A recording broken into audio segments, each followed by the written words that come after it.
Olá, bom dia! Bem-vindo a mais um vídeo aqui do nosso canal. Você que é novo no canal, aqui o convite de coração para que você se inscreva, para ser sempre avisado quando um vídeo novo surgir. E você que vem sempre no canal, bem-vindo novamente. E todas as vezes que puder deixar um like aqui com todo o seu entusiasmo, isso pra gente é maravilhoso porque faz com que a gente ganhe espaço nessa plataforma e nossa mensagem chegue cada vez para mais pessoas. Hoje vamos continuar no tema reforma da Previdência, né?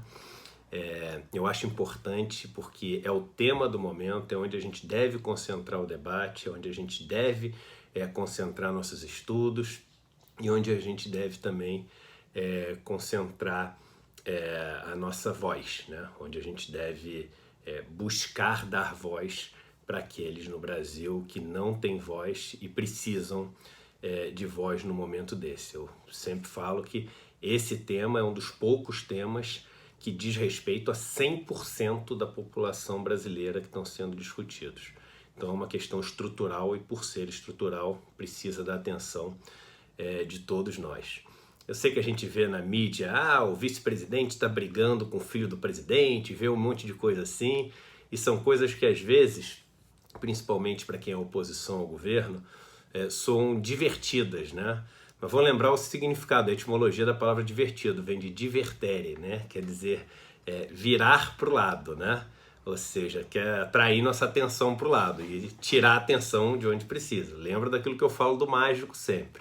O segredo de um mágico é atrair a atenção das pessoas para o que não importa, para tirar a atenção delas do que importa. É divertir o público. Gravem sempre essa etimologia da palavra divertir. E na questão da Previdência, eu acho que o governo foi mudando o discurso, né, ao longo do tempo. E no começo era um discurso de que, foi um discurso até ousado, né? Eu acho que eu não sei como o governo imaginou que esse discurso ia se sustentar, né? Ou não imaginou que ele ia se sustentar, mas resolveu começar com ele assim desde o começo, mesmo sabendo que não ia se sustentar, dizendo que a reforma era boa para os pobres e que acabava com os privilégios, né? E aí as pessoas começaram a ver e viram que realmente boa para os pobres não era de jeito nenhum, né? Eu sempre gosto de trazer esse gráfico para mim, né? Que é aquele gráfico que vem como Partido Novo de Juiz de Fora. Já me disseram que estava postado na página oficial deles. Eu recebi por vários WhatsApps, Instagram, etc., mostrando que você, que é do INSS, vai ter essa barrinha aumentada. E aí depois você vai olhar com calma, ele está comparando a aposentadoria média com o teto máximo depois da reforma. E várias outras coisas assim, querendo meio que iludir as pessoas, dizendo que as pessoas que são mais pobres vão ter uma aposentadoria melhor depois do que antes. E isso eu já falei com vocês com toda firmeza e repito, essa reforma da Previdência vai fazer com que para todos vocês, todos 100% de vocês que são trabalhadores ou pessoas mais pobres, a situação fique pior, podendo ficar muito pior ao ponto de você não conseguir se aposentar. Então não melhora nada para nenhum de vocês, né? Então é muito difícil para qualquer trabalhador ou pessoa mais pobre arranjar um motivo para ser a favor da reforma da Previdência, porque, assim, em termos pessoais, ela prejudica demais, né? A segunda coisa era que cortava privilégios, né? E aí, duas coisas que eu chamei a atenção. Uma que no texto da PEC, ele define lá o que ele chama de ricos, né? Porque diz que vai cortar dos ricos. Aí lá, sempre lembrando para vocês, no item 50, né, na página 53, se não me engano, ele define ricos. Ricos são aqueles que ganham, em média, uma aposentadoria de R$ 2.200. R$ 2.200. Não é o rico que você imaginava de 150 mil, 100 mil. Não é nada disso. É um jogo de palavras que o governo usa. E aí o negócio ficou meio claro, né? Eu lembro que há algumas semanas atrás, uma semana atrás, eu acho, eu fiz uma pergunta nas minhas redes sociais, o seguinte: alguém responde o seguinte: quanto da economia de 1 trilhão, 1 e pouquinho trilhão, está vindo das pessoas que ganham até 3 salários mínimos? E ninguém respondeu, é claro que não respondeu, né? E não fui só eu que fiz esse tipo de pergunta, várias pessoas começaram a fazer esse tipo de pergunta, até que o governo, há poucos dias atrás, falou que todas essas contas eram sigilosas, que vai abrir mais para frente, deve até estar quebrando a cabeça lá dentro para ver como ele mostra esses números da maneira que consegue levar as pessoas para o que ele quer que elas pensem, né? Porque número tem isso, dependendo do jeito que você mostra, né? As pessoas, elas não conseguem ver os dados ali, como eles impactam a vida delas, né? Você mostra uma média, entendeu? Em vez de mostrar as duas pontas, né? Aquilo que o Einstein sempre dizia, né?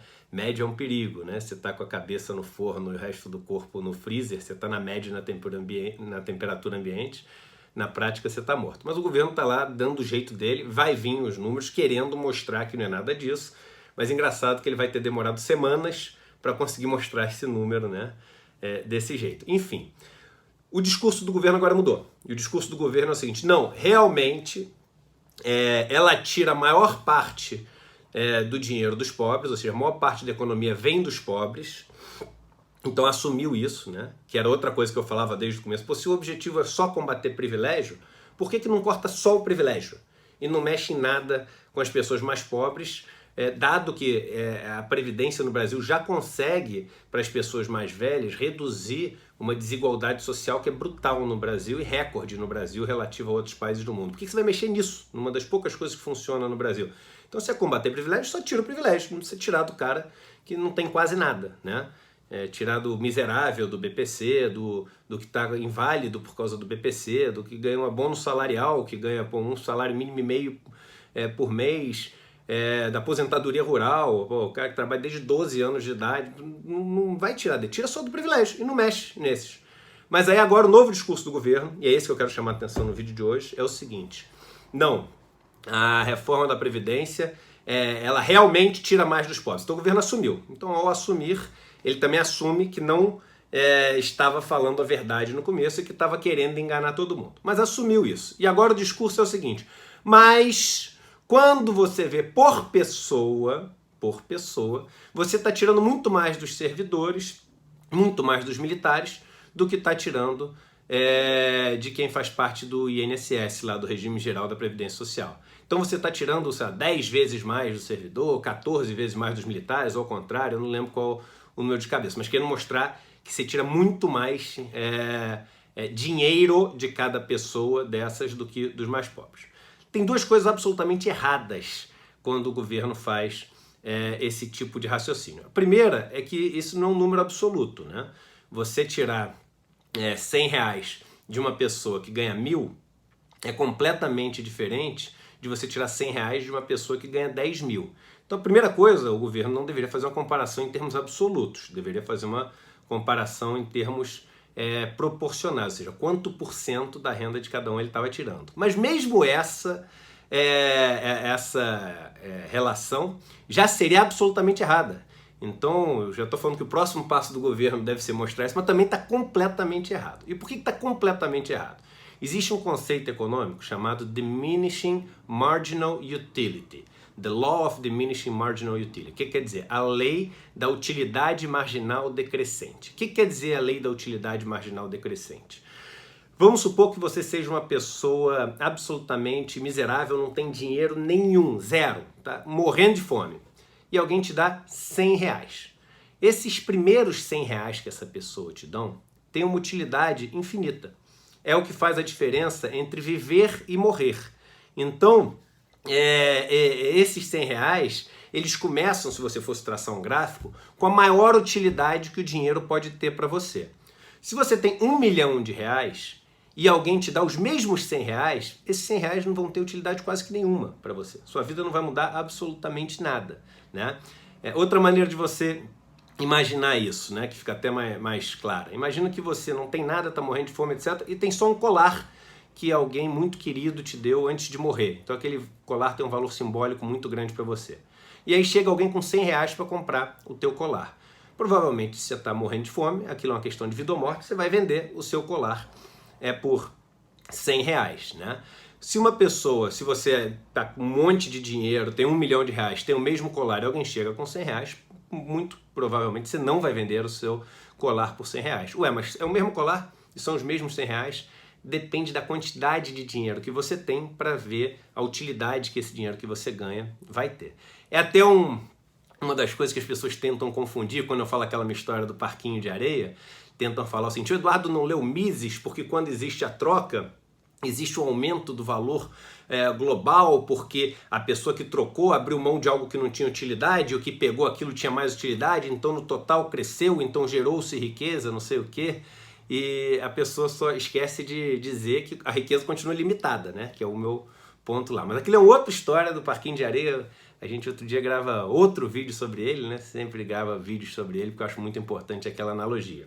Mas o ponto é o seguinte: quando você faz a reforma da Previdência, o que você tira dos pobres, ele pode ser 10 vezes menor do que o que você tira dos que têm muito mais dinheiro. Mas a utilidade, mesmo o valor sendo 10 vezes menor, é muito maior. Porque esse pouco que você tira dos pobres, independente do quanto é o pouco, é a diferença entre viver e morrer para essas pessoas. Então eu volto a repetir. Tem alguns pontos dessa reforma que, na minha opinião, deveriam ser rejeitados por todo mundo, independente se você ser de direita, de você ser um cara de direita, de esquerda, de centro, conservador, liberal, etc. Por quê? Porque ele representa vida ou morte para pessoas. E ninguém deveria ser a favor de algo que representa morte para as pessoas. Então, quais são os pontos? Mexer no BPC é um absurdo mexer no BPC. Aposentadoria rural é um absurdo mexer na aposentadoria rural. Mudar de 15 para 20 anos o tempo mínimo de contribuição, porque isso, apesar dos pobres todos hoje, a maior parte deles se aposentarem com idade mínima, eles não vão mais poder se aposentar com a idade mínima, que é o argumento que o governo usa. Ah, mas como todo mundo já se aposenta com a idade mínima, não vai mudar nada para os pobres. Muda por causa do 15 para 20 anos. Então isso não deveria ser mexido de jeito nenhum, né? A capitalização é um absurdo também, porque no Brasil você vai deixar de combater desigualdade e ampliar a desigualdade, porque só consegue juntar dinheiro para ser capitalizado quem ganha mais dinheiro, né? Então, as diferenças entre homens e mulheres, negros e brancos, etc., só aumenta com a capitalização na fase da aposentadoria. Então, são pontos que são inegociáveis. Mas o principal é, desde já, derrubar esse argumento do governo de que, per capita, os ricos estão contribuindo com mais. Primeiro, o seguinte, o pobre não tinha que contribuir com nada, porque o cara já é um super miserável. E segundo, o seguinte, o pobre está contribuindo com muito mais, porque existe a lei do Diminishing Marginal Utility, ou seja, a diminuição da utilidade marginal. O primeiro dinheiro, esse que você está tirando do pobre, ele tem muito mais valor do que essa mesma quantidade de dinheiro, mesma quantidade nominal que você está tirando do rico. Tirar 100 reais do pobre faz muito mais diferença do que tirar 100 reais do rico. Então esse argumento que o governo está usando é absolutamente falho e só mostra como essa reforma é cruel para as pessoas que são mais pobres. Então é aquilo, lutar por uma reforma que seja justa para todo mundo. Por quê? Porque governar significa reformar. Não tem problema sempre fazer ajuste aqui ou ali. Agora, essa reforma do jeito que está, ela é um ajuste fiscal nas costas dos pobres. Né? Essa frase até acho que foi o Boulos que usou uma vez, foi uma frase espetacular. Aliás, o Boulos está fazendo um trabalho muito bacana, viajando o Brasil inteiro, falando sobre a reforma, como vários outros políticos estão fazendo um trabalho muito bacana. E vários outros políticos que são de direita estão se colocando para ouvir, estão saindo do lado reativo e estão se colocando para ouvir, e eu acho isso muito bonito, eu acho isso muito bacana, porque eles representam um grupo de pessoas muito grandes que votou neles, né? Então essas pessoas, elas têm como voz a voz desses políticos, e a esses políticos fica aqui a gratidão por, em vez de estar sendo reativo, estar sendo, assim, escuta para as explicações e para os argumentos que são contrários a essa reforma do jeito que ela veio. Beleza? Um grande abraço para vocês, se puderem compartilhar esse vídeo, e vamos sempre continuar nessa missão aí, sendo embaixadores do conhecimento, levando esse país para um lugar melhor, o lugar que ele merece. Um abraço e até a próxima.